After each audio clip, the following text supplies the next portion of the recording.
Assalamualaikum warahmatullahi wabarakatuh. Waalaikumsalam warahmatullahi wabarakatuh. Selamat pagi anak-anak. Pagi Bu. Juga Bu. Bagaimana kabar kalian hari ini semua? Alhamdulillah sehat Bu. Baik, sebelum kita memulai pembelajaran pada hari ini, kita awali dulu dengan membaca doa. Membaca doa dimulai. Bismillahirrahmanirrahim. Rabbir shrahli sadri wa yassirli amri wahlul 'uqdatam min lisani yafqahul qawli. Amin. Baik, kalau begitu, pada hari ini kita akan belajar tentang membaca dongeng yang baik. Bagaimana ya membaca dongeng dengan baik? Ketika anak-anak membaca dongeng, ada beberapa hal yang anak-anak perhatikan. Yang pertama yaitu lafal.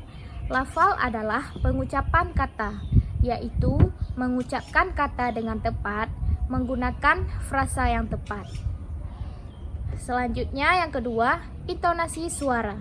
Ketika menemui kalimat yang diakhiri dengan tanda titik, maka intonasi suaranya datar.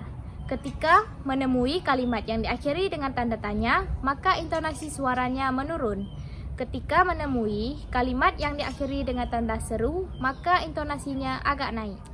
Yang ketiga, ekspresi. Ekspresi adalah cara membaca teks penuh penghayatan dan perasaan.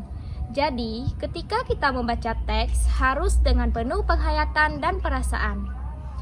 4. Tanda baca. Jika saat membaca bertemu tanda koma, maka kita berhenti membaca sebentar dan lalu dilanjutkan kembali. Jika saat membaca bertemu tanda titik, maka kita berhenti membaca, kemudian memulai lagi membaca berikutnya. Yang kelima, suara lantang. Ketika anak-anak membaca dongeng di depan orang lain, maka suaranya harus lantang ya anak-anak, sehingga dapat didengar oleh orang lain dengan jelas. Baik, di sini Ibu akan menceritakan sebuah cerita dongeng dengan judul Kancil dan Buaya. Di sini Ibu telah menyediakan sebuah pop-up book yang menceritakan tentang kisah kancil dan buaya. Pada zaman dahulu, di sebuah hutan terdapat seekor binatang yang sangat cerdik, bernama Sang Kancil. Sang Kancil merupakan tempat untuk mengadu bagi binatang-binatang yang lain sekiranya ditimpa musibah. Oleh karena itu, Sang Kancil sangat terkenal di seluruh rimba. Dipendekkan cerita, suatu hari Sang Kancil sedang mencari makanan di tepi sungai. Tidak jauh dari tepi sungai tersebut, terdapat sebuah pohon rambutan yang tengah masak ranum. Sang Kancil cukup bertuah karena begitu banyak buah rambutan yang sudah gugur ke tanah. Maka, tanpa perlu bersusah payah mencari makanan, dia memakan buah-buahan itu sehingga kenyang. Setelah selesai makan, Sang Kancil berasa haus pula. Tanpa mengesyaki apa-apa, Sang Kancil menghampiri tebing sungai untuk meminum air. Ketika sedang asyik meminum air, seekor buaya muncul di hadapannya. Sang Kancil terkejut, namun tidak berani melarikan diri. Hahaha, habislah kau Kancil, aku udah lapar nih. Sudah 3 hari aku tak makan, dan hari ini rezeki aku datang sendiri, kata buaya di dalam hatinya. Aku takkan lepaskan kau Kancil, jerit buaya lalu terus menyambar kaki Sang Kancil. Au! Jerit Sang Kancil terpenjat. Walau bagaimanapun, Sang Kancil tersenyum kecil apabila melihat kakinya yang disambar buaya itu rupanya ranting kayu yang terbelonggok di tepi sungai.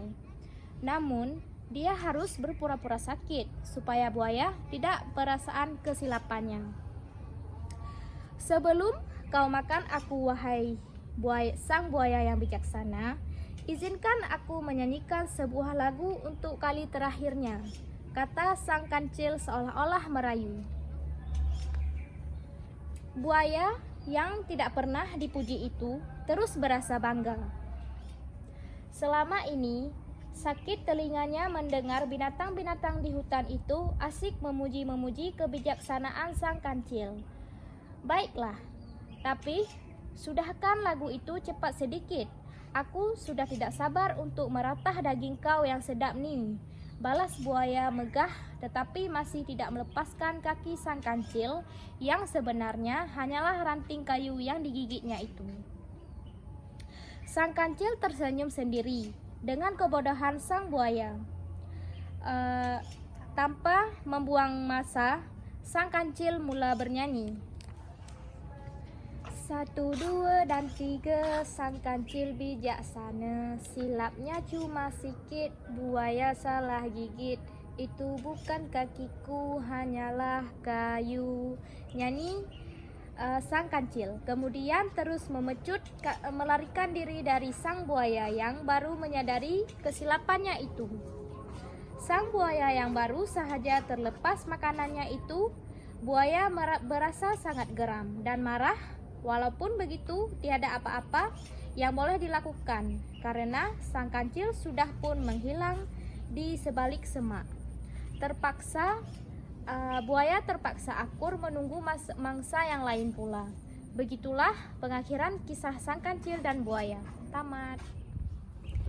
Begitu pula akhir cerita dari sang kancil dan buaya.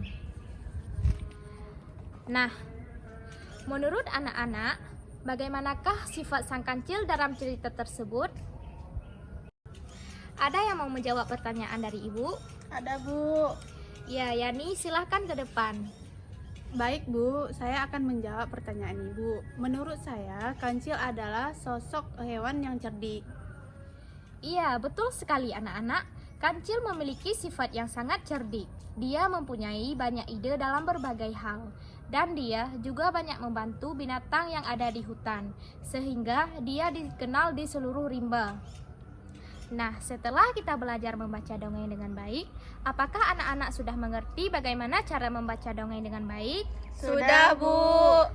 Kalau begitu, kita cukupkan dulu pembelajaran kita pada hari ini, ya anak-anak. Ibu akhiri, wassalamualaikum warahmatullahi wabarakatuh. Waalaikumsalam warahmatullahi wabarakatuh.